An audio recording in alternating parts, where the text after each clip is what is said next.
दूध का जला छाछ भी फूक फूक कर पीता है। सऊदी ने कुछ वैसा ही काम किया है, लेकिन सऊदी ने जो काम किया है वो अमेरिका के लिए बहुत टेंशन देने वाला काम है। जानेंगे क्या है मामला। तो वहीं दूसरी तरफ आखिरकार अमेरिका से ही भारत जाकर क्यों भिड़ गया, वो भी अपने एक पड़ोसी के लिए। जानेंगे जियोपॉलिटिक्स में क्या कुछ चल रहा है। आइए जानते हैं इन खबरों को विस्तार से। मैंने पहले भी कहा है, अधिक सयानो जाए ठगानो। जरूरत से ज्यादा दिमाग जहां लग जाता है वहां चीजें खराब हो जाती हैं, और ऐसा ही कुछ हुआ है सऊदी और अमेरिका के बीच में। हमने देखा सऊदी और अमेरिका एक समय गहरे वाले दोस्त थे, और अमेरिका का प्रभुत्व मिडिल ईस्ट में बहुत ज़्यादा था। दोनों की कहानी भी बहुत पुरानी है। पेट्रो डॉलर की कहानी हमने आपको कई बार बताई भी है। लेकिन वहाँ पे बाइडेन की जब एंट्री होती है तो बाइडेन ने सऊदी अरब के साथ रिश्तों को बिगाड़ लिया।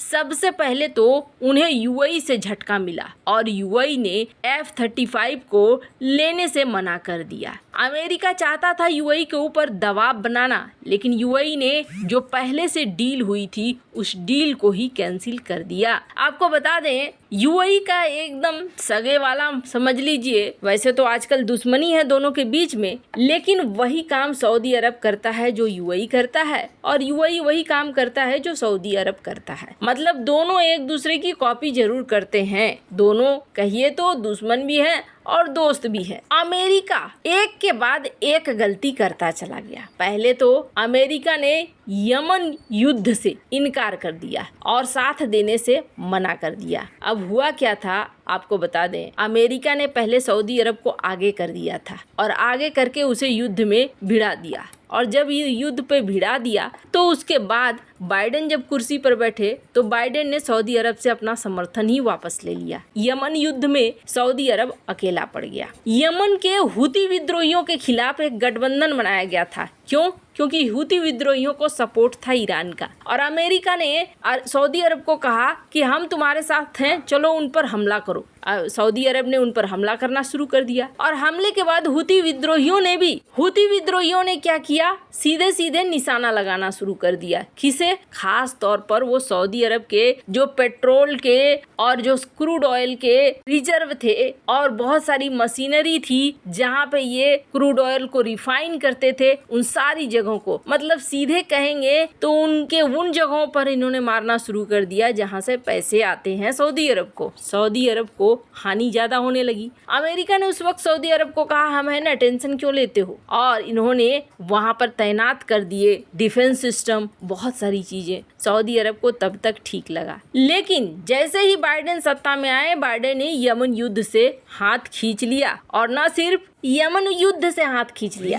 अब जरा सोचिए बंदे का क्या हाल होगा कि सऊदी अरब से, एक तो सऊदी अरब के साथ यमन में खड़ा हो रहा था वो भी बंद कर दिया, और सऊदी अरब के यहाँ जो मिसाइल डिफेंस सिस्टम वगैरह तैनात थे वो भी मंगवा लिया। इसके बाद कोई बंदा नाराज नहीं होगा तो क्या होगा? प्रिंस को ये बात तो खराब लगी ही लगी। उसके ऊपर से बाइडेन ने ये संकेत दे दिया कि जमाल खशोगी मामले में हम तुम्हारे ऊपर कार्रवाई करेंगे, और तब से सऊदी अरब और अमेरिका के रिश्ते हो गए खराब। सऊदी प्रिंस ने रूस के साथ हाथ मिला के प्रोडक्शन कट करना शुरू कर दिया। स्थिति ऐसी हो गई कि चचा बाइडेन को अमेरिका से उतरकर सऊदी अरब आना पड़ा, लेकिन फिर भी प्रिंस नहीं माने, और उन्होंने जो प्रोडक्शन कट की थी वो जारी रखा। अब एक बार और झटका दिया सऊदी अरब ने अमेरिका को। सऊदी अरब के पास जो वायुसेना है ना, उस वायुसेना में अमेरिकी और ब्रिटिश लड़ाकू विमानों से बनी एक विशाल वायुसेना है, और बड़ी संख्या में ये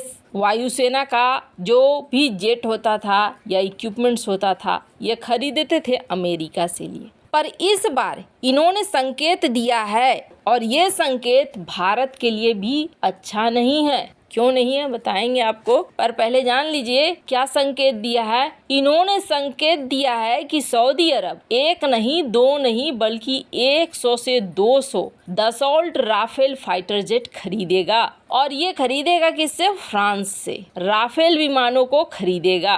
खैर, सऊदी अरब का कथित तौर पर कहना ये है कि हम और भी ज्यादा उस पर निर्भर नहीं रह सकते हैं जो हमारे लिए सपोर्टर नहीं है, यानी कि हम आवश्यक पुर्जे दूसरे साजो सामान के लिए निर्भर नहीं रह सकते हैं। अब आपको बता दें, जुलाई में जर्मनी ने घोषणा की कि वो सऊदी अरब को और अधिक यूरोफाइटर टाइफून बेचने की अनुमति नहीं देगा। सऊदी वायुसेना में 72 यूरोफाइटर टाइफून हैं और जर्मनी ने कह दिया कि अब हम और नहीं देने वाले हैं आपको। सऊदी अरब के पड़ोसी यूएई और कतर ने पहले ही राफेल को खरीदा है और सऊदी अरब टेंशन में आ गया है कि उसके पड़ोसी उससे ज्यादा ताकतवर हो गए हैं। इसलिए इस वक्त क्राउन प्रिंस मोहम्मद बिन सलमान नहीं चाहते हैं कि F-15EX खरीदे, बल्कि ये अब राफेल विमान की तरफ बढ़ रहे हैं। खैर, जहां एक तरफ ये सारा चीज हो रहा है तो मैंने कहा सऊदी अरब अगर राफेल खरीदता है तो ये भारत के लिए अच्छा नहीं है। क्यों कहा? क्योंकि सऊदी अरब की वायुसेना, इसमें एक बड़ा हिस्सा है पाकिस्तानी वायुसेना का और यहाँ पाकिस्तानी वायुसेना के अफसर हैं। इनके हाथ अगर राफेल लगता है तो ये राफेल के बारे में बहुत सारी चीजें जान जाएंगे, जो अगर पाकिस्तान के साथ युद्ध होता है तो कहीं न कहीं भारत के लिए एक समस्या बन सकती है। आपको बता दें, F-35 नहीं देने के पीछे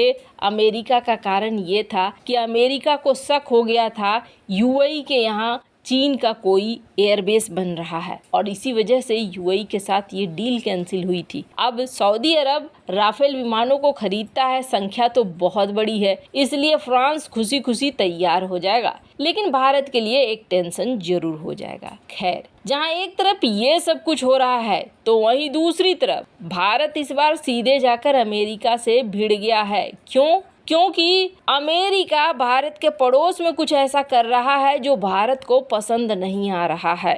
दरअसल भारत के पड़ोस में है बांग्लादेश और बांग्लादेश में इस वक्त सरकार है शेख हसीना की।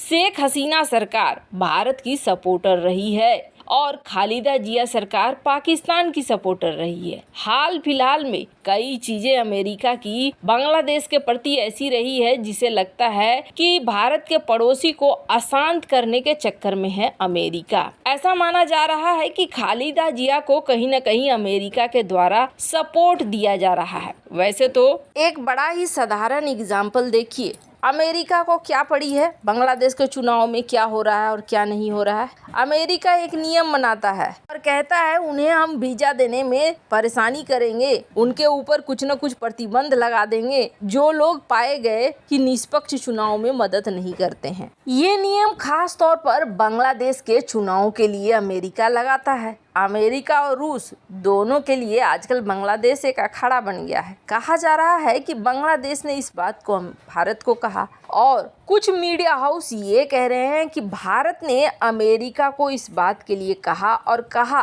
कि आप जो हमारे पड़ोस में ये सब कुछ कर रहे हैं, आप यहाँ पर बहुत ज़्यादा दखलंदाजी न कीजिए, इससे हमें समस्याएं होने लगेंगी। खैर, बात तो बिल्कुल सही है, एकदम साफ साफ दिखता है कि खालिदा जिया अगर सत्ता पे आती है तो प्रो पाकिस्तान और कट्टरपंथी ताकतें बहुत ज़्यादा बढ़ जाएंगी बांग्लादेश में, तो कहीं ना कहीं ये असर दिखाएंगी। खैर, इन सब मामले में आपकी क्या राय है, कमेंट कर जरूर बताएं। जल्द मिलते हैं अगले वीडियो में नई खबर के साथ।